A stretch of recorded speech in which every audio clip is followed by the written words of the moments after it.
ایک نے سلطان ایوبی کے سواروں سے مخاطب ہو کر چلا کر کہا، اگر تم آگے آؤ گے تو ہم ان بچوں اور عورتوں کو قتل کر دیں گے۔ سوار 20-25 قدم دور رک گئے۔ وہ مسلمان بچوں اور عورتوں کو صلیبیوں کے ہاتھوں قتل نہیں کرانا چاہتے تھے۔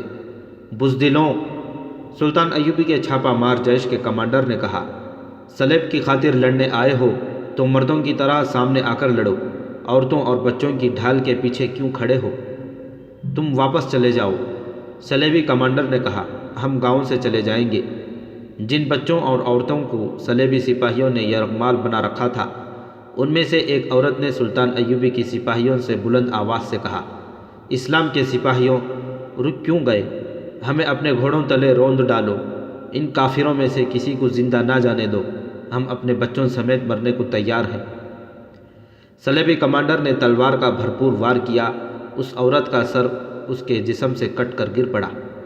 سلطان ایوبی کے گشتی جیش نے اپنے سپاہیوں کو تیر و کمان نکالنے کا حکم دیا۔ پلک جھپکتے انہوں نے کمانیں کندھوں سے اتاری، آگے کیں اور ترکشوں سے ایک ایک تیر نکال کر کمانوں میں ڈال لیا۔ تمام صلیبی سپاہی بچوں اور عورتوں کے پیچھے بیٹھ گئے۔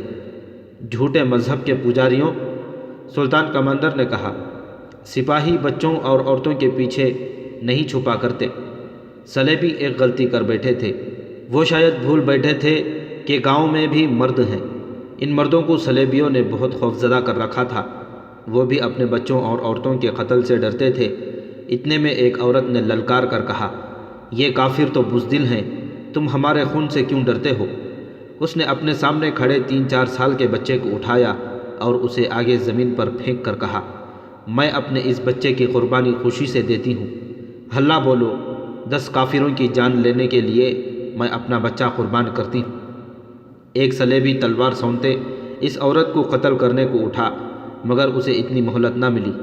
ان کے عقب سے گاؤں کے تمام آدمی برچھیاں، لاٹھیاں اور جو ہاتھ لگا اٹھائے صلیبی سپاہیوں پر ٹوٹ پڑے۔ صلیبی بچوں اور عورتوں کے پیچھے تیروں سے بچنے کے لیے بیٹھے ہوئے تھے۔ وہ جب مقابلے کے لیے اٹھے، مسلمان سپاہیوں نے ہلّا بول دیا۔ ان میں سے 2-3 سپاہی چلا رہے تھے، عورتیں نکل بھاگیں، بچوں کو ایک طرف کر لو۔ ان کے گھوڑے صحرائی آندھی کی طرح آ رہے تھے۔ عورتوں نے بچوں کو اٹھایا اور نکل بھاگیں۔ گاؤں کے آدمی گھوڑوں سے بچنے لگے۔ ذرا سی دیر میں 2 صلیبیوں کے سوا باقی تمام کو مار ڈالا گیا۔ گاؤں والوں نے ان کی لاشوں کا قیمہ بنا دیا۔ وہ 2 زندہ صلیبیوں کو بھی اپنے ہاتھوں مارنا چاہتے تھے، لیکن مسلمان جیش کے کمانڈر نے بڑی مشکل سے انہیں سمجھایا کہ ان 2 سے ان کے باقی ساتھیوں کا سراغ لگایا جائے گا۔ ان دونوں کو سلطان ایوبی کے انٹیلیجنس کے نائب سربراہ حسن بن عبداللہ کے حوالے کر دیا گیا۔ اس نے ان سے کہا کہ وہ اپنے چھاپہ مار دستوں کے متعلق سب کچھ بتا دیں۔ وہ سپاہی تھے، انہوں نے سب کچھ بتا دیا۔ یہ بالڈوین کی فوج کے چھاپہ مار تھے۔ کم و بیش 1000 چھاپہ مار سلطان ایوبی کی فوج اور رسد کو نقصان پہنچانے کے لیے بیروت سے بھیجے گئے تھے۔ ان کا ابھی کوئی مستقل اڈہ نہیں بنا تھا، وہ تمام علاقے میں پارٹیوں میں تقسیم ہو گئے تھے۔ انہیں بتایا گیا تھا کہ وہ اسی طرح چھوٹے چھوٹے گاؤں پر قبضہ کر کے وہیں سے خوراک وغیرہ حاصل کریں اور سلطان ایوبی کی فوج کے لیے مصیبت بنے رہیں۔ انہیں سلطان ایوبی کے سامنے لے جایا گیا۔ اس نے ان کی باتیں سنی اور حکم دیا، ان دونوں کو دور لے جا کر قتل کر دیا جائے، یہ قاتل اور لٹیرے ہیں۔ اس نے اپنے سالاروں سے کہا، اس سے یہ ظاہر ہوتا ہے کہ صلیبی چھاپہ ماروں کو موصل میں یا کسی اور قلعے میں رہنے کی اجازت نہیں ملی، ورنہ یہ گاؤں کو اڈہ نہ بناتے۔ سلطان ایوبی نے حکم دیا، ایسے ہر ایک گاؤں میں تھوڑی تھوڑی نفری بھیج دو۔ سپاہیوں کو سختی سے کہنا کہ گاؤں میں کسی کو پریشان نہ کریں، اپنی اور گھوڑوں کی خوراک فوج کی رسد سے لیں، کسی گاؤں سے اناج کا ایک دانہ اور چارے کا ایک تنکا بھی نہ لیا جائے۔ حسن حاتم کو رپورٹ دے کر واپس آیا تو وہ باقی رات سو نہ سکا۔ اس کے ذہن پر سارا سوار تھی۔ اسے دن کو ہی پتہ چل سکتا تھا کہ سارا کو اس عورت نے پکڑ لیا تھا، اس کی اسے سزا تو نہیں ملی۔ حسن کو معلوم تھا کہ وہ عورت کون ہے، لیکن اس عورت سے مل کر وہ سارا کی سفارش نہیں کر سکتا تھا، کیونکہ وہ اسے بتا نہیں سکتا تھا کہ رات سارا کے کمرے میں وہی تھا۔ حسن یہ بھی سوچ رہا تھا کہ وہ موصل کے ایلچیوں سے کس طرح معلوم کرے کہ بالڈوین کے ساتھ انہوں نے کیا معاہدہ طے کیا ہے۔ یہ راز انہی سے لیا جا سکتا تھا۔ اس اجلاس میں کوئی ملازم اندر نہیں تھا جس سے حسن کچھ معلوم کر لیتا۔ وہ جس قدر ذہن پر زور دے کر اس مسئلے کا حل ڈھونڈتا تھا، سارہ اتنی ہی زیادہ اس کے ذہن پر غالب آ جاتی رہی۔ سارہ، اس کے منہ سے سرگوشی نکل گئی جو غیر ارادی تھی۔ اس سے وہ چونک اٹھا۔ اسے کچھ ایسا اطمینان ہونے لگا جیسے اس مسئلے کا حل مل گیا ہو اور سارہ اس مسئلے کو حل کر دے گی۔ اسے یہ سوال پریشان کرنے لگا، کیا سارہ کسی مسلمان باپ کی بیٹی ہے؟ اور دوسرا سوال یہ کہ اسے اگر اپنا بچپن یاد آ جائے تو کیا وہ اس کا مسئلہ حل کر سکتی ہے؟ اس کا یہی ایک ذریعہ تھا کہ سارہ موصل کے کسی ایک ایلچی کو اپنا گرویدہ بنا لے اور اس پر شراب اور اپنے حسن کا طلسم طاری کر کے اس کے سینے سے راز نکال لے۔ مگر سوال یہ تھا کہ سارہ مان جائے گی؟ کہیں اسے ہی نہ پکڑوا دے۔ جاسوسوں کو خطرے مول لینے پڑتے تھے۔ ان کی کوشش تو یہی ہوتی تھی کہ پکڑے نہ جائیں، لیکن وہ ڈر سے دبک کر بھی بیٹھ نہیں سکتے تھے کہ وہ پکڑے جائیں یا مارے جائیں گے۔ حسن کو اپنی زبان کے فن کا کمال دکھانا تھا۔ اسے سارہ کی باتیں یاد آ رہی تھیں جن سے صاف ظاہر ہوتا تھا کہ وہ مسلمانوں کو پسند کرتی ہے۔ حسن کو یہ بھی احساس ہو گیا تھا کہ سارہ کو شک ہو گیا ہے کہ وہ حسن مسلمان ہے۔ حسن کا دماغ سوچ سوچ کر تھک گیا۔ اسے دور سے صبح کی اذان کی آواز سنائی دینے لگی۔ اس کے دماغ پر اسلام اور خدا کا تقدس طاری ہو گیا۔ اس کی مدد خدا ہی کر سکتا تھا۔ اس نے اٹھ کر وضو کیا، کمرے کا دروازہ بند کر لیا۔ صلیبیوں کی اس دنیا میں وہ مسلمان نہیں، عیسائی تھا۔ حسن ادریس نہیں، گلبرٹ جیکب تھا۔ وہ چھوٹے سے کمرے میں اکیلا رہتا تھا جہاں اس نے حضرت عیسیٰ کا بت صلیب کے ساتھ لٹکا رکھا تھا۔ دیوار کے ساتھ کسی مصور کی بنائی ہوئی مریم کی تصویر آمیزاں کر رکھی تھی۔ قریب ہی صلیب لٹک رہی تھی۔ اس نے یہ بت، تصویر اور صلیب پلنگ کے نیچے رکھ دی۔ دروازے کے اندر والی زنجیر چڑھا کر قبلہ رو ہوا اور نماز پڑھنے لگا۔ وہ ہر روز اسی طرح چھپ کر نماز پڑھا کرتا تھا، مگر اس کی جذباتی حالت کبھی ایسی نہیں ہوئی تھی جیسی اس صبح کی نماز میں ہوئی۔ اس کے آنسو نکل آئے تھے۔ اس کے منہ سے یہ الفاظ، ایاک نعبد و ایاک نستعین، تیری ہی عبادت کرتے ہیں اور تجھ ہی سے مدد مانگتے ہیں، بلند آواز سے نکل گئے تھے۔ اسے پہلی بار محسوس ہوا جیسے خدا اس کے سامنے کھڑا ہے اور اتنی قریب کھڑا ہے کہ وہ خدا کو چھو سکے گا۔ اس نے نماز ختم کر کے 2 نفل پڑھے اور دعا کے لیے ہاتھ اٹھائے۔ اس کی آنکھیں بند ہو گئیں۔ اس کی زبان سے الفاظ اس کے سوچے بغیر پھسلنے لگے۔ قبلہ اول کے خدا، آج تیرا نام لینے والے، تیرے رسول کا کلمہ پڑھنے والے مسلمان ان انسانوں کے ڈر سے تیری مسجد اقصیٰ میں تیرے حضور سجدہ کرنے سے ڈرتے ہیں جو تیرے رسول کے منکر ہیں۔ آج تیرا قبلہ اول ویران ہو گیا ہے۔ جو زمین تیرے رسول کے قدموں سے مقدس اور مبارک ہوئی تھی، اس پر آج صلیب کا سیاہ سایہ پڑ گیا ہے۔ جس بنی اسرائیل کو تیری ذات نے دھتکار دیا تھا، وہ آج تیرے قبلہ اول کو ہیکل سلیمانی کہہ رہی ہے۔ میرے خدا، اپنی عظمت کا پتہ دے۔ مجھے بتا تو عظیم ہے یا خدائے یہودا۔ مجھے بتا حضرت عیسیٰ تیرے پاس ہیں یا صلیبیوں کی صلیب پر لٹک رہے ہیں۔ اپنی عظمت کا پتہ دے، قرآن کی عظمت کا پتہ دے، اپنے رسول کی عظمت کا پتہ دے، اور مجھے اس کا سبب بنا کہ میں تیرے رسول اور تیرے قرآن کی عظمت کا پتہ یہودیوں اور صلیبیوں کو دوں۔ مجھے ہمت عطا فرما کہ میں ان چٹانوں کو ریزہ ریزہ کر سکوں جو سلطان صلاح الدین ایوبی اور قبلہ اول کے درمیان حائل ہو گئے ہیں۔ مجھے روشنی دکھا کہ میں ان اندھیروں میں اپنے فرض کی منزل دیکھ سکوں۔ مجھے اتنے سخت امتحان میں ڈال کہ میری جان تیرے نام پر قربان ہو جائے، لیکن وعدہ فرما کہ میری جان رائیگاں نہیں جائے گی۔ تجھے تیرے نام پر قربان ہونے والے شہیدوں کے یتیم بچوں کی قسم، مجھے ہمت اور روشنی عطا فرما کہ میں ان یتیموں کے باپوں کے خون کے ایک ایک قطرے کا امتحان لے سکوں۔ تجھے رسول صلی اللہ علیہ وسلم کی امت کی ان بیٹیوں کی قسم جن کی عصمتیں مسجد اقصیٰ کی آبرو کی خاطر لٹ گئی ہیں، مجھے جرأت عطا فرما کہ کفر کے ہر قلعے کو مسمار کر سکوں۔ اپنے غازی بندوں کو، اپنے حجازی بندوں کو ہمت اور ہدایت عطا فرما کہ وہ اپنی غیرت کا انتقام لیں اور آنے والی نسلیں یہ نہ کہیں کہ ہم بے غیرت تھے۔ آج بدھ بھی تیرے نام پر ہنس رہے ہیں۔ میرا خون کھول رہا ہے۔ مجھے وہ شجاعت عطا کر کہ میں پتھر کے ان بتوں کا مذاق اڑا سکوں۔ میرے خدا، اگر تو یہ نہیں کر سکتا تو میرے خون کو سرد کر دے۔ مجھے ایسا بے غیرت بنا دے کہ مجھے یاد ہی نہ رہے کہ غیرت کس چیز کا نام ہے۔ میری بینائی واپس لے لے کہ میں اسلام کی بیٹیوں کو بے حیا اور بے آبرو ہوتا نہ دیکھ سکوں۔ میرے کان بند کر دے کہ میں تیرا نام نہ سن سکوں، میں ان مسلمانوں کی فریادیں نہ سن سکوں جو فلسطین میں صلیبیوں اور یہودیوں کے غلام ہو گئے ہیں۔ حسن کی آواز بلند ہو گئی، تو کہاں ہے؟ تو ہے کہ نہیں؟ بول میرے خدا، مجھے زبان دینے والے خدا، خود بھی بول، مجھے بتا سنت برحق یا صلیب، مجھے فیصلہ کرنے دے کہ سچا کون ہے، سنت یا صلیب، قرآن تیری آواز ہے یا کسی بندے کی۔ بڑی ہولناک گڑگڑاہٹ سنائی دی جیسے چھت ہل رہی ہو۔ اس کے فوراً بعد رات اتنی زور سے کڑکی کہ حسن کا کمرہ ہل گیا۔ کمرے کی درزوں میں سے حسن کو بجلی کی چمک دکھائی دی۔ اس نے اور زیادہ بلند آواز سے کہا، اس بجلی سے مجھے بھسم کر دے یا اپنی مسجد اقصیٰ کو مسافر نہ رہیں، منزل نہ رہے، بجلیاں ان پر بھی گرا کرے جن کے سہاگ تیرے نام پر اجڑ گئے ہیں۔ اپنے نام پر یتیم ہونے والوں پر بجلیاں گرا، اپنے رسول کے نام لیواؤں پر بجلیاں گرا تاکہ کسی کی فریادیں تیرے کانوں تک پہنچ نہ سکے۔ رات پھر کھڑکی اور اس کے بعد گھٹائیں گرجنے لگیں۔ بیروت کا ساحل قریب ہی تھا۔ ان دنوں سمندر خاموش ہوا کرتا تھا، مگر سمندر جوش میں آ گیا۔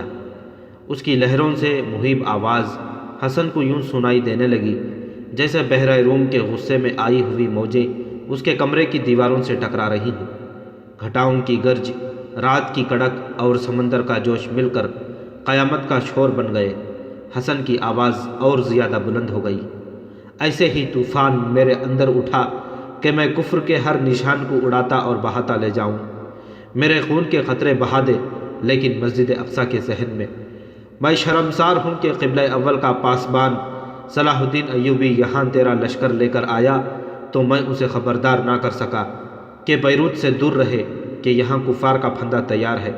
یہ میری مجبوری تھی، یہ میرا گناہ تھا۔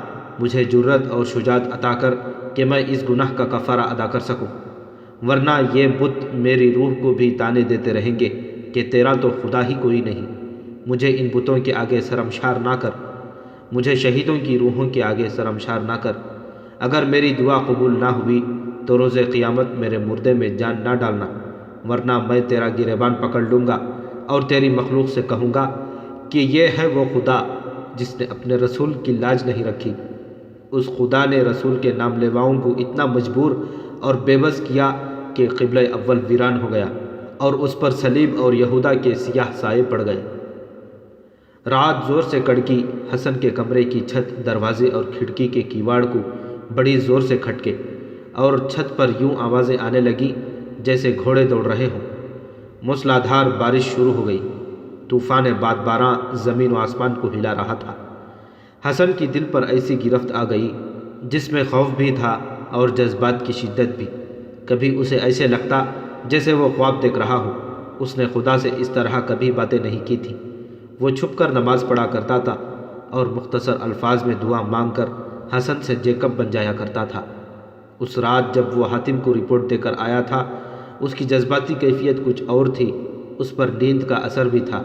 اس کے سامنے مسئلہ ایسا آ گیا تھا کہ وہ سوچ سوچ کر دیوانہ ہونے لگا تھا۔ اس کے لیے آسان راستہ یہ تھا کہ جس مسئلے کا کوئی حل نہیں اسے ذہن سے اتار دے۔ سلطان صلاح الدین ایوبی، علی بن سفیان اور اس کے لیڈر حاتم کو کیا خبر تھی کہ عز الدین کے ایلچی بالڈوین کے پاس آئے ہیں اور کوئی معاہدہ ہو رہا ہے؟ وہ خاموش رہتا۔ اس کے گھر میں اس کے ماں باپ کو اس کی تنخواہ اور غیر ممالک میں جاسوسی کے فالتو پیسے باقاعدہ پہنچ رہے تھے۔ بیروت میں اسے اچھی پوزیشن اور عیش و عشرت کا سامان حاصل تھا، مگر وہ ایمان والا مرد مومن تھا۔ اپنے فرائض کو نماز روزے کی طرح متبرک سمجھتا تھا۔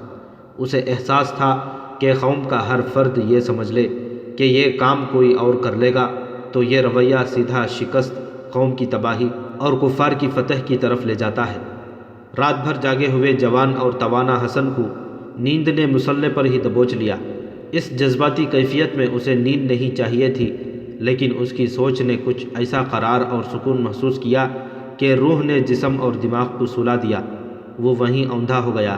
اسے اتنی مہلت نہ ملی کہ مصلی چھپا کر اور حضرت عیسیٰ کا بت، مریم کی تصویر اور صلیب پلنگ کے نیچے سے اٹھا کر اپنی اپنی جگہ رکھ دیتا، دروازہ کھول دیتا اور جیکب کے بہروپ میں پلنگ پر سو جاتا۔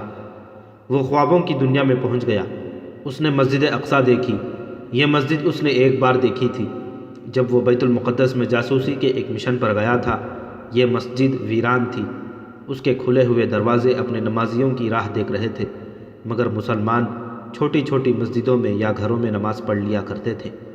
صلیبیوں اور یہودیوں کے بچوں نے مسجد اقصیٰ کے صحن کو کھیل کا میدان بنایا ہوا تھا، جہاں بے شمار بچے جوتوں سمیت کھیل رہے تھے۔ صلیبیوں نے وہاں کے مسلمانوں کو خوفزدہ کر رکھا تھا۔ حسن مسجد اقصیٰ کے مقدس مقام اور مسلمانوں کے لیے اس کی اہمیت سے اچھی طرح واقف تھا۔ وہ جب وہاں گیا تھا تو اس کا نام ریلوف نکلسن تھا۔ اب وہ بیروت میں خواب میں مسجد اقصیٰ کو دیکھ رہا تھا۔ اس کے گنبد پر بے شمار کبوتر بیٹھے تھے۔ کبوتر ایک بارگی اڑے اور تمام کبوتر فضا میں جا کر شرارے بن گئے۔ یہ شرارے مسجد اقصیٰ کے ارد گرد گرنے لگے۔ مسجد کے اندر سے صلیبیوں اور یہودیوں کا ایک ہجوم نکلا۔ ان سب کے کپڑوں کو آگ لگی ہوئی تھی۔ وہ سب ادھر ادھر بھاگ گئے۔ وہ سب چیخ اور چلا رہے تھے، مگر کسی کی آواز نہیں سنائی دیتی تھی۔ فضا سے برستے ہوئے شرارے رنگ برنگ کے پرندے بن گئے اور ایک ایک کر کے مسجد اقصیٰ کے سبز گنبد پر بیٹھنے لگے۔ اب مسجد میں نہ کوئی صلیبی تھا نہ یہودی۔ حسن آہستہ آہستہ مسجد کی طرف چلا۔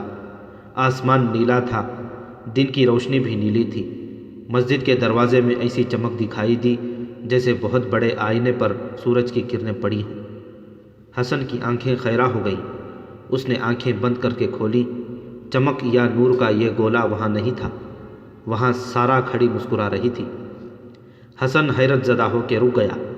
سارا پاؤں سے سر تک چاند کی طرح سفید لبادے میں ملبوس تھی۔ اس کا چہرہ اور دونوں ہاتھ نظر آ رہے تھے۔ اس کی مسکراہٹ سے اس کے دانت اتنے زیادہ سفید نظر آ رہے تھے جتنی سفیدی اس زمین کے لوگوں نے کبھی نہیں دیکھی۔ سارا نے بازو پھیلا دیے۔ اس کے ہونٹ ہلے نہیں، لیکن حسن کو اس کی مترنم آواز سنائی دی، آ جاؤ، مسجد اقصیٰ ہماری ہے۔ اس مسجد میں جو کافر داخل ہوگا اس پر آسمان آگ برسائے گا، اور جو مسلمان اس مسجد کے تقدس کو بھول گئے ہیں ان پر بھی آگ برسے گی۔ میں نے اس کے صحن کو زمزم کے پانی سے دھو دیا ہے، میرے گناہ دھل گئے ہیں، آؤ آؤ۔ حسن کی آنکھ کھل گئی۔ اس نے پھر آنکھیں موند لیں۔ وہ اس خواب سے دستبردار نہیں ہونا چاہتا تھا، مگر موندی ہوئی آنکھوں میں اندھیرے کے سوا کچھ نہیں تھا۔ وہ اب حقیقت کی دنیا میں لوٹ آیا تھا۔ چھت پر اور ادھر ادھر موسلا دھار بارش کا قیامت خیز شور اور جھکڑ کی چیخیں تھیں۔ اس میں سمندر کی بھی آواز تھی جو پہلے سے زیادہ غصے میں آ گیا تھا۔ باد و باراں اور بحر روم کے اس ہنگامے میں حسن کو ایسے لگا جیسے کسی نے اس کے دروازے پر دستک دی ہو۔ یہ اس کا وہم بھی ہو سکتا تھا۔ وہ وہم سے ہی بیدار ہو گیا۔ اس نے صلیب، حضرت عیسیٰ کا بت اور مریم کی تصویر اٹھا کر سب کو اپنی اپنی جگہ لٹکا دیا۔ اس دوران دروازے پر دستک بڑی صاف ہوئی۔ حسن نے مصلی لپیٹ کر تکیے کے نیچے رکھ دیا اور دروازہ کھولا۔ دروازے میں سارا کھڑی مسکرا رہی تھی۔ باد و باراں کا یہ سما کہ برآمدے سے پرے کچھ اور نظر نہیں آتا تھا۔ سارا کے کپڑوں اور بالوں سے پانی ٹپک رہا تھا۔ تم اس طوفان میں میرے پاس آئی ہو؟ حسن نے اسے بازو سے پکڑ کر اندر گھسیٹتے ہوئے کہا۔ نہیں جیکب، سارا نے جواب دیا، میں کسی اور کے پاس گئی تھی، وہ ملا نہیں، گہری نیند سویا ہوا ہے۔ رات بھر سب شراب پیتے اور بے ہودگی کرتے رہے ہیں، اب شام کو ہی جاگیں گے۔ میں نے انتظار کیا لیکن مایوس ہو کر ادھر آ گئی۔ یہ طوفان آگے نہیں جانے دے رہا۔ دن کے وقت تو تمہارے پاس آنے سے مجھے کوئی روک نہیں سکتا۔ حسن نے ایک کپڑا اٹھایا جو اس نے سارا کے سر پر ڈال دیا اور اپنے ہاتھوں سے اس کے بال اس کپڑے سے خشک کرنے لگا۔ سارا کو یہ بے تکلفی بہت پسند آئی۔ حسن نے اس کا چہرہ بھی پونچھ دیا، پھر ایک چادر اسے دے کر کہا، میں منہ ادھر پھیر لیتا ہوں، تم بھیگے ہوئے کپڑے اتار کر چادر لپیٹ لو۔ سارا نے جب بھیگے ہوئے کپڑے اتارے تو وہ سوچنے لگی کہ اس شخص کو اتنی زیادہ روحانی محبت ہے کہ اس کے جسم کی دلکشی کے ساتھ اسے دلچسپی نہیں، یا اس کا دل بالکل ہی مردہ ہے۔ سارا نے جب اسے کہا کہ میں نے کپڑے بدل لیے ہیں تو حسن نے منہ پھیرا اور اس کے کپڑے برآمدے میں جا کر نچوڑ لایا۔ اب بتاؤ تم کہاں گئی تھی؟ حسن نے پوچھا، اور رات میرے بعد کیا ہوا تھا؟ وہ عورت اندر آ گئی تھی؟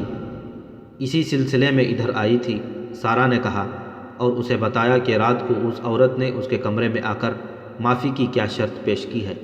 اس نے کہا، میں نے یہ نہیں بتایا کہ تم میرے کمرے میں آئے تھے، میں نے صرف اس لیے اس کی شرط مان لی کہ تمہارا نام لیا تو میرے ساتھ تمہیں بھی سزا ملے گی، اور تم جانتے ہو کہ یہ سزا کیسی بھیانک ہوگی۔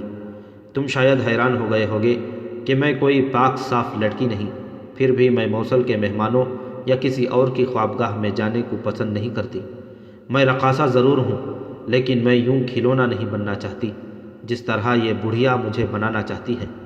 میری اپنی بھی کوئی پسند اور ناپسند ہے۔ میں نے بہت گناہ کیے ہیں، لیکن کسی کی آمدنی کا اور کسی اور کے گناہوں کا ذریعہ نہیں بنوں گی۔ اس عورت نے کہا ہے کہ وہ مجھے اس چوری چھپے کے کاروبار میں سے معاوضہ دے گی، وہ مجھے معاوضوں کی بھوکی سمجھتی ہے۔ میں نے اسے کہہ دیا ہے کہ میں اس کی خواہش کے مطابق آج رات موصل کے ایک مہمان کے پاس چلی جاؤں گی، لیکن میں اب کوشش کر رہی ہوں کہ حاکموں کو بتا دوں کہ اس عورت نے درپردہ کیا کاروبار شروع کر رکھا ہے، اور وہ کہہ دے گی کہ رات تمہارے کمرے میں آدمی جاتے ہیں۔ حسن نے کہا، کہتی رہے۔ سارہ نے کہا، میں تو اب سزا لینے کو بھی تیار ہوں، اور میں خودکشی کے لیے بھی تیار ہوں۔ میں اس عورت کو بے نقاب کر کے رہوں گی۔ میں رقاصہ ہوں، میں عصمت فروشی نہیں کروں گی۔ میں سامنے آ کر یہ کیوں نہ کہہ دوں کہ تمہارے کمرے میں میں گیا تھا۔ حسن نے کہا، میں کہوں گا کہ میرا تمہارے ساتھ جسمانی نہیں جذباتی تعلق ہے، اور یہ کہنا ہوتا تو میں خود کہہ دیتی کہ میرے کمرے میں جیکب آیا تھا۔ سارہ نے کہا، مگر ایسا کہنا تمہیں گھوڑے کے پیچھے باندھ کر گھوڑا دوڑا دینے کے برابر ہے۔ کوئی نہیں مانے گا کہ میرا تمہارا جذباتی تعلق ہے۔ یہ لوگ کسی کے جذبات سے واقف نہیں، ان کے ہاں سب کچھ جسمانی ہے۔ تم البرتو کو جانتے ہو، اٹلی کا رہنے والا ہے، نیک اور رحم دل افسر ہے۔ بالڈون پر اس کا خاصا اثر ہے۔ صرف یہ ایک بڑا افسر ہے جو مجھ جیسی لڑکیوں کو صاف ستھری نگاہوں سے دیکھتا ہے۔ میں اسے رات کی باتیں سناؤں گی اور اپنی عزت بچانے کی کوشش کروں گی۔ اگر میری یہ کوشش ناکام رہی تو میں سمندر میں کود جاؤں گی۔ اگر سمندر نے میری لاش اگل دی تو تم بھی دیکھ لینا، ورنہ الوداع۔ بحیرہ روم کی مچھلیاں کھاؤ گے تو شاید ان میں تم میرے جسم کی بو سونگھ سکو گے۔ سارہ، حسن نے کہا، تم عیسائی نہیں ہو، تمہارے ساتھ رہنے والی کوئی ایک بھی لڑکی نہیں جو جسمانی عیاشی اور معاوضے کو تمہاری طرح ٹھکرا دے۔ تم نے آج تک میرے ساتھ جو باتیں کی ہیں ان سے مجھے یقین ہو گیا ہے کہ تمہاری رگوں میں مسلمان کا خون ہے۔ اس خون میں اب ابال آیا ہے کہ جب تم صلیبیوں کی نگاہوں کے دلدل میں پھنس گئی ہو۔ کہو، میں جھوٹ کہہ رہا ہوں؟ سارہ نے اس کی طرف دیکھا، آہ لی اور بولی، سنو جیکب، میں جیکب نہیں سارہ۔ حسن نے کہا، میرا نام حسن ادریس ہے اور ملک شام کا رہنے والا ہوں۔ یہاں میرا نام گلبرٹ جیکب ہے۔ جاسوس ہو؟ کوئی اور وجہ بھی ہو سکتی ہے، حسن نے کہا۔ جاسوسی ہی وجہ نہیں، جس طرح ہم دونوں ایک دوسرے کی روح میں اتر گئے ہیں، اس کی وجہ یہ ہے کہ ہم دونوں مسلمان کی اولاد ہیں۔ اس نے تکیے کے نیچے سے مسلح نکالا اور دیوار میں سے ایک پتھر ہٹا کر اس کے پیچھے سے قرآن کا ایک چھوٹا سا نسخہ نکالا۔ سارہ کو دکھا کر کہا، میں ان کے بغیر نہیں رہ سکتا۔ یہ بت، یہ تصویر اور یہ صلیب دھوکہ ہے۔ اگر میں کسی سے کہہ دوں کہ تم عیسائی نہیں مسلمان ہو تو کیا کرو گے؟ سارہ نے ہنس کر کہا، تم جاسوس نہیں ہو سکتے۔ جاسوس اپنا آپ اس طرح ظاہر نہیں کیا کرتے۔ کہہ دو۔ حسن نے کہا، میں تمہاری نظروں کے سامنے اس طوفان باد و بارہ میں غائب ہو جاؤں گا۔ جاسوس میری طرح اپنا آپ ظاہر نہیں کیا کرتے، اور جب ظاہر ہوتے ہیں تو اتنی آسانی سے ہاتھ بھی نہیں آتے جتنا تم سمجھتی ہو۔ لیکن سارہ، مجھے یقین ہے کہ تم کسی سے نہیں کہو گی۔ حسن نے آگے بڑھ کر سارہ کا چہرہ اپنے ہاتھوں کے پیالے میں لے کر بالکل قریب کر لیا۔ اس کی آنکھوں میں آنکھیں ڈال کر دھیمی مگر پر اثر آواز میں کہا، تم کسی سے نہیں کہو گی کہ یہ شخص جیکب نہیں، حسن ہے۔ تم کہہ ہی نہیں سکو گی۔ ہماری رگوں میں رسول کے شیدائیوں کا خون ہے۔ یہ خون سفید نہیں ہو سکتا، یہ خون اپنے قطروں کو دھوکہ نہیں دے سکتا۔ سارہ کی آنکھوں کو حسن کی آنکھوں نے جکڑ لیا۔ وہ محسوس کرنے لگی جیسے یہ خوبرو جوان بڑے ہی حسین آصف کی طرح اس کے دماغ پر اور اس کے دل پر غالب آ گیا ہو۔ حسن کہہ رہا تھا، تم رقص کے لیے نہیں، مسجد اقصی کو کفار سے آزاد کرانے کے لیے پیدا ہوئی ہو۔ خدا نے مجھے خواب میں بشارت دے دی ہے۔ اب یہ نہ کہنا کہ تم مسلمان نہیں، تم کہہ ہی نہیں سکو گی۔ بولو سارا، میں نے تمہیں اپنا راز دے دیا ہے، تم مجھے اپنا راز دے دو۔ مجھے تمہارے جسم سے کوئی سروکار نہیں، میں تمہاری روح کو پاک دیکھنا چاہتا ہوں۔ سارا پر حسن طلسم بن کر طاری ہو چکا تھا۔ سارا کی آنکھوں میں آنسو آ گئے۔ آہستہ سے بولی، ہاں حسن، میں مسلمان ہوں، میں اپنے باپ کے گناہوں کی سزا بھگت رہی ہوں۔ میں سارا نہیں، سائرہ ہوں۔ گناہ کسی کے بھی تھے، حسن نے کہا۔ میں نے آج تک تمہاری زبان سے جو باتیں سنی ہیں اور جس انداز سے تم نے یہ باتیں کی ہیں، میں نے اندازہ لگا لیا ہے کہ یہ گناہ تمہارے دل اور روح میں چبھ رہے ہیں۔ تم صلیبیوں کے خلاف نفرت کا اور مسلمانوں کی پسندیدگی کا اظہار کرتی رہی ہو۔ اس سے ظاہر ہوتا ہے کہ یہ چبھن تمہیں بے چین رکھتی ہے۔ جب سے تم نے میری روح کو پاک پیار سے آشنا کیا ہے، مجھے عیش و عشرت کی یہ زندگی جہنم سے زیادہ آتشیں اور اذیت ناک محسوس ہونے لگی ہے۔ میں گناہوں میں پلی بڑی اور گناہوں میں جوان ہوئی۔ گناہوں کا حسن اب زہریلا ناک بن گیا ہے۔ میں اب زندہ نہیں رہنا چاہتی۔ اپنی جان لینا بھی گناہ ہے۔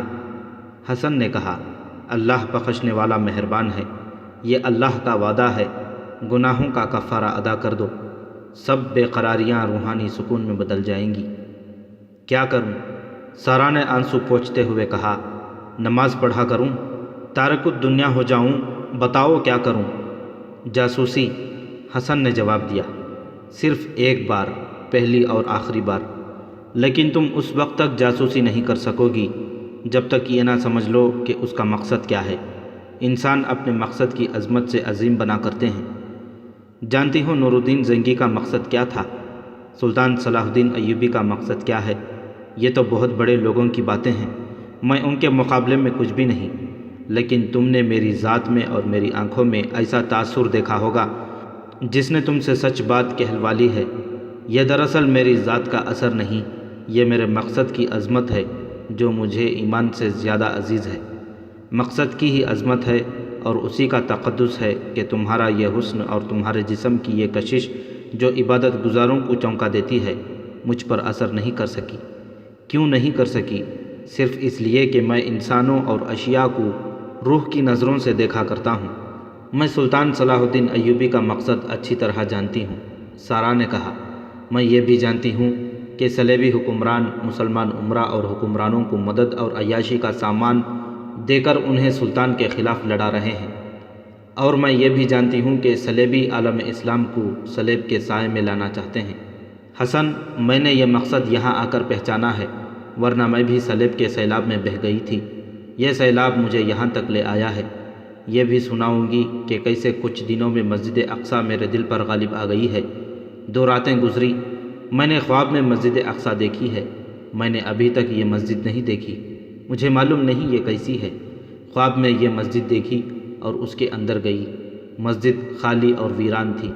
مجھے ایک گونجدار آواز سنائی دی، یہ تیرے خدا کا گھر ہے، اسے آباد کرو۔ میں دیکھ رہی ہوں کہ آواز کہاں سے آئی ہے، لیکن آنکھ کھل گئی۔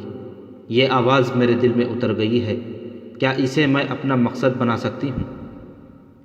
یہ ہر مسلمان کا فرض ہے، حسن نے کہا، لیکن اس کے لیے قربانیاں دینی پڑتی ہیں۔ میں بیروت میں ہر لمحہ موت کا انتظار کرتا ہوں۔ میں جس روز پکڑا گیا وہ میری زندگی کا آخری دن ہوگا۔ میں قربانی دینے کو تیار ہوں، سارا نے کہا۔ مجھے میرا فرض بتاؤ۔ تمہیں اس بوڑھی اور بھدی عورت نے موصل کے جس ایلچی کی تفریح کے لیے جانے کو کہا ہے، تم اس کے پاس چلی جاؤ، حسن نے کہا۔ سارا نے اسے اتنی زیادہ حیرت سے دیکھا کہ اس کی آنکھیں ٹھہر گئیں۔ ہاں سارا، حسن نے کہا، تمہیں یہ قربانی دینی ہوگی۔ سلطان صلاح الدین ایوبی عورت کو جاسوسی کے لیے نہیں بھیجا کرتے۔ وہ کہا کرتے ہیں کہ ایک عورت کی عصمت بچانے کے لیے میں ایک مضبوط قلعہ دشمن کو دینے کے لیے تیار ہوں۔ ہم عصمتوں کے محافظ ہیں۔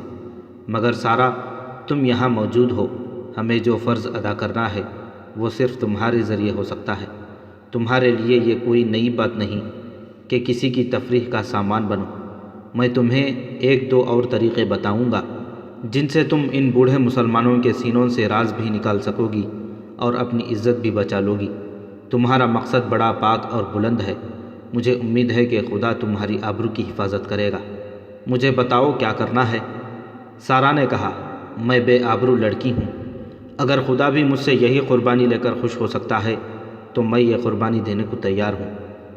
یہ دونوں ایلچی موصل کے حکمران عز الدین کی طرف سے آئے ہیں۔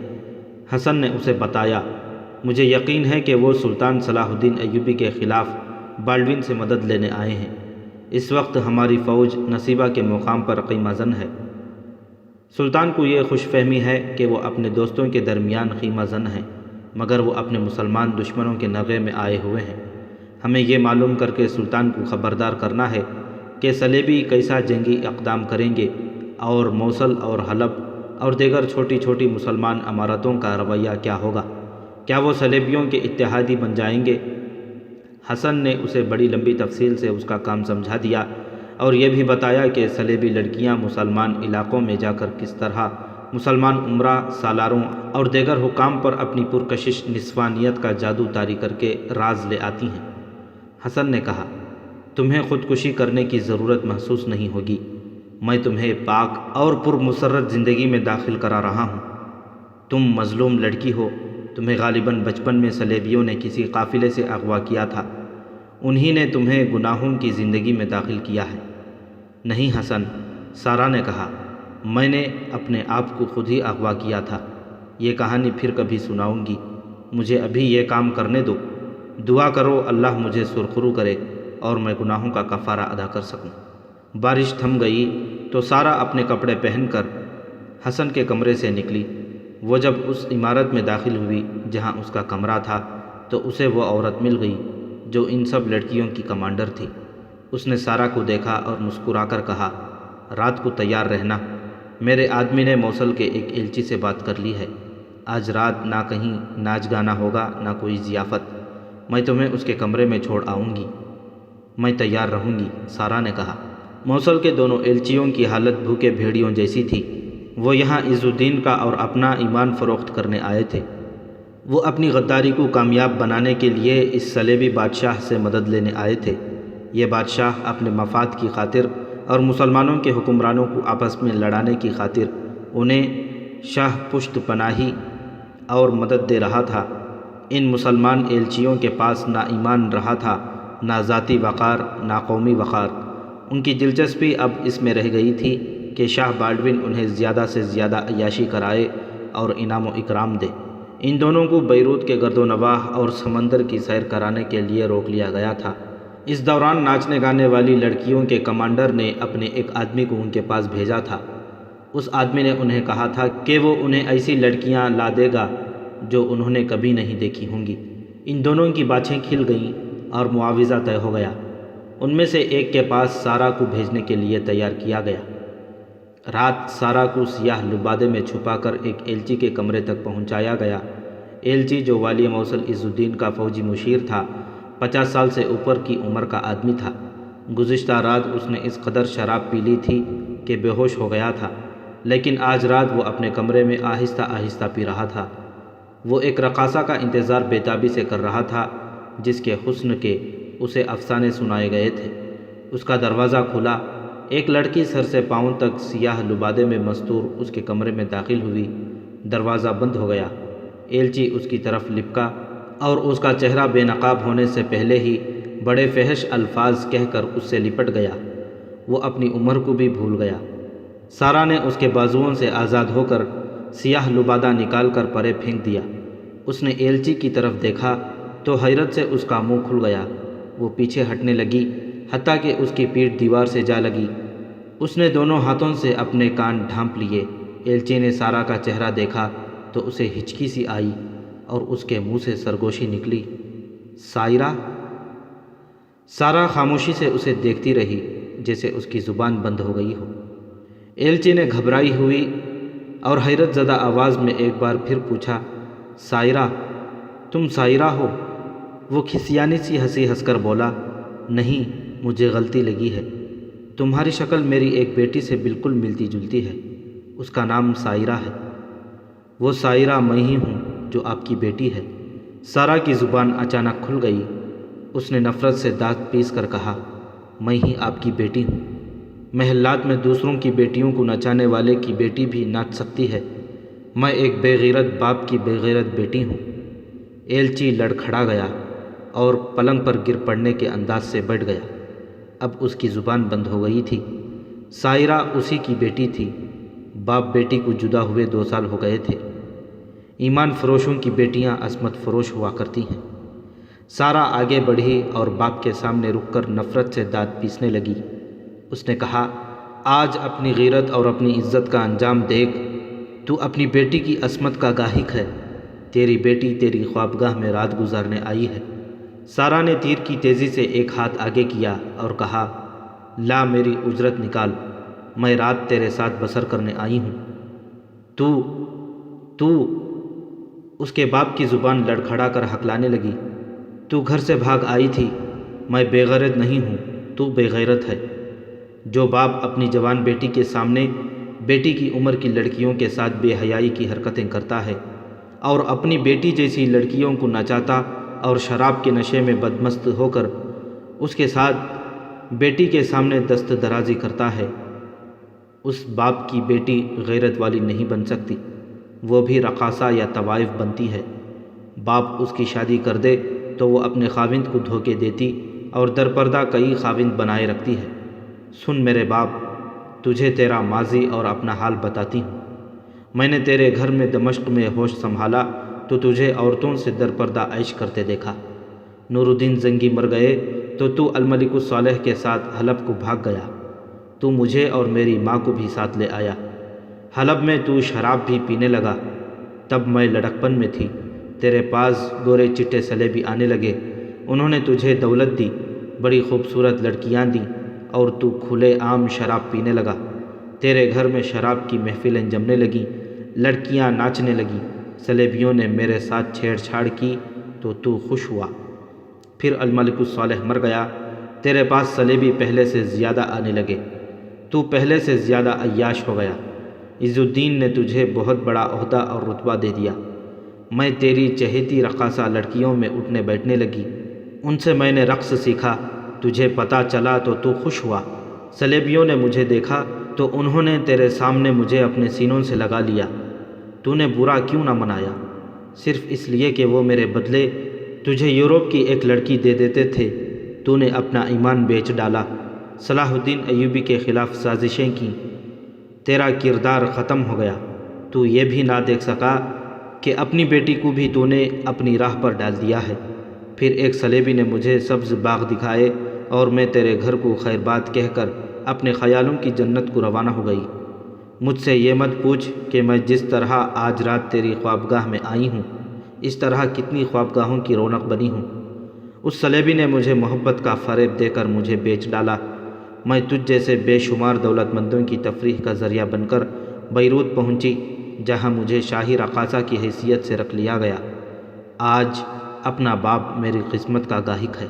ایلچی نے سر اپنے ہاتھوں میں تھام لیا، اس کا جسم کانپ رہا تھا۔ آج تو اپنے ایمان کی قیمت وصول کرنے آیا ہے۔ سارہ نے حقارت آمیز لہجے میں کہا، تو فلسطین اور قبلہ اول کا سودا کرنے آیا ہے، اپنی بیٹی کی قیمت دینے آیا ہے۔ سارہ کی آواز بھرا گئی۔ اس نے کہا، یہ میری زندگی کی آخری رات ہے۔ میں باپ کے گناہوں کی سزا بھگت کر اس دنیا سے جا رہی ہوں۔ اس کے باپ نے آہستہ آہستہ سر اٹھایا۔ اس کی آنکھوں سے آنسو بہہ بہہ کر اس کے گالوں کو تر کر رہے تھے۔ اس نے اٹھ کر دیوار سے لٹکتی ہوئی تلوار اتاری، نیام سے نکالی اور تلوار سارہ کے آگے کر کے کہا، یہ لو، اپنے ہاتھوں مجھے ختم کر دو، شاید میرے گناہوں کا کفارہ ادا ہو جائے۔ سارہ نے اس کے ہاتھ سے تلوار لے لی اور کہا، آج رسول اللہ کی امت اس مقام پر آ پہنچی ہے جہاں ایک باپ اپنی بیٹی کے ہاتھ میں تلوار دے کر یہ کہنے کے بجائے کہ جا بیٹی قبلہ اول کو اس تلوار سے آزاد کر اور آباد کر، یہ کہہ رہا ہے کہ مجھے اس تلوار سے قتل کر کے میرے گناہوں کا کفارہ ادا کر دے۔ اپنے باپ کی جذباتی حالت اور شرمساری کے آنسو دیکھ کر سارہ کا لہجہ بدل گیا۔ باپ کا احترام لوٹ آیا۔ اس نے کہا، مر کر ہی گناہوں کا کفارہ ادا نہیں کیا جا سکتا۔ ایک طریقہ یہ بھی ہے کہ زندہ رہو اور دشمن کو قتل کرو۔ میں آپ کو بتاؤں، باپ نے شکست خوردگی کے انداز سے بیٹی کی طرف دیکھا۔ شاہ بالڈون کے ساتھ آپ نے جو معاہدہ کیا ہے اور سلطان صلاح الدین ایوبی کو شکست دینے کے لیے جو منصوبہ تیار اور طے کیا ہے وہ مجھے بتا دیں۔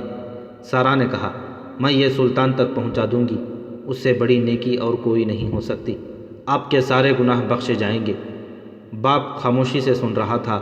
سارا نے کہا، ہم دونوں کی نجات اسی میں ہے کہ ہم دونوں یہاں سے فرار ہو کر سلطان صلاح الدین ایوبی کے پاس پہنچ جائیں اور آپ اسے ساری بات اپنی زبانی سنا دیں۔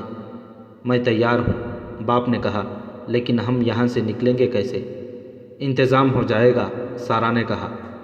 باپ نے بیٹی کو گلے لگا لیا اور پھوٹ پھوٹ کر رونے لگا۔ اس کے اپنے گناہوں نے اس سے ہتھیار ڈلوا لیے تھے۔ لڑکیوں کی کمانڈر عورت بہت خوش تھی کہ اسے بڑا موٹا گاہک مل گیا ہے۔ وہ اطمینان سے سو گئی۔ اسے معلوم تھا کہ سارا صبح واپس آئے گی، مگر سارا حسن ادریس کے کمرے میں تھی۔ اس نے جب حسن کو بتایا کہ اس کا گاہک اس کا باپ تھا تو حسن کو چکر آ گیا تھا۔ سارا نے حسن کو سنایا کہ اس کے اس باپ نے گھر کا ماحول کس قدر گناہ آلود بنا رکھا تھا اور وہ کس طرح انہی گناہوں کی شیدائی ہو کر ایک سلیبی کے ساتھ گھر سے بھاگی اور کس طرح اس مقام تک پہنچی تھی۔ سارا نے اسے بتایا کہ اس کا باپ سلطان صلاح الدین ایوبی کے پاس جانے کو تیار ہے۔ میں نے تمہیں کہا تھا کہ تمہارا مقصد پاک ہے، حسن نے کہا۔ مجھے امید ہے کہ خدا تمہاری آبرو کی حفاظت کرے گا۔ خدا نے میری امید پوری کر دی ہے۔ اب میں تمہارے باپ سے ملوں گا اور اسے کہوں گا کہ تیار رہنا۔ دن کو حسن سارا کے باپ سے ملا، بچ بچ کر بات کی، اس کی غیرت کو جھنجھوڑا اور جب دیکھا کہ وہ بہت ہی نادم ہے تو حسن نے اسے وہاں سے نکلنے کا سہل طریقہ بتایا۔ اس کے ساتھ ساری بات طے کر کے وہ سارا سے اس محفوظ جگہ ملا جہاں وہ کبھی کبھی ملا کرتے تھے۔ سارا کے باپ نے اپنے میزبانوں سے خواہش ظاہر کی کہ وہ اکیلے ذرا سیر کے لیے جانا چاہتا ہے۔ اسے گھوڑا دے دیا گیا۔ وہ اپنے ساتھی ایلچی کو یہ بتا کر چلا گیا کہ شام تک لوٹ آئے گا۔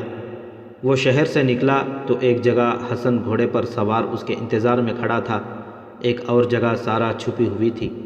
اسے باپ نے اپنے گھوڑے پر سوار کرا لیا اور وہ نصیبہ کی سمت روانہ ہو گئے۔ وہ بچ بچ اور چھپ چھپ کر چلتے رہے۔ بہت دور نکل گئے تو انہوں نے گھوڑے دوڑا دیے۔ سفر بہت لمبا تھا جو انہوں نے ایک رات اور ایک دن میں طے کر لیا۔ بیروت کے سراغ رسانوں کے لیے شاہ بالڈون قہر بنا ہوا تھا۔ موصل کا ایک ایلچی لاپتہ ہو گیا تھا۔ ایک شاہی رقاصہ جو شاہ بالڈون کو ذاتی طور پر اچھی لگتی تھی غائب تھی اور گلبرٹ جیکب نام کا ایک خصوصی باڈی گارڈ بھی لاپتہ تھا۔ تینوں کا کوئی سراغ نہیں مل رہا تھا۔ لڑکیوں کی کمانڈر عورت کی زبان بند تھی۔ وہ کسی کو بتانے سے ڈرتی تھی کہ اس نے سارا کو گمشدہ ایلچی کے کمرے میں بھیجا تھا۔ بیروت میں صرف ایک آدمی کو معلوم تھا کہ یہ تینوں کہاں ہیں۔ اس آدمی کا نام حاتم تھا، مگر حاتم گمنام سا نعل ساز تھا۔ اسے وہی لوگ جانتے تھے جو اسے گھوڑوں کو نعل لگوایا کرتے تھے۔ کسی کے وہم و گمان میں بھی نہیں تھا کہ یہ غریب سا نعل ساز سلطان ایوبی کے اس جاسوس گروہ کا لیڈر ہے جو بیروت کے اندر سرگرم ہے۔ سراغ رساں اپنے قیافوں اور قیاس آرائیوں سے باولے ہوئے جا رہے تھے۔ حسن ادریس، سارا اور اس کا باپ سلطان صلاح الدین ایوبی کے پاس پہنچ چکے تھے۔ سلطان ایوبی عادت کے مطابق خیمے میں ٹہل رہا تھا۔ سارا کا باپ اسے بتا چکا تھا کہ بالڈون کے ساتھ اس نے کیا منصوبہ تیار کیا ہے۔ سلطان ایوبی نے اسی وقت اپنے سالاروں کو بلا لیا اور نقشہ سامنے رکھ کر انہیں بتانے لگا کہ صلیبیوں کا منصوبہ کیا ہے اور ان کے خلاف وہ کیا کارروائی کرنا چاہتا ہے۔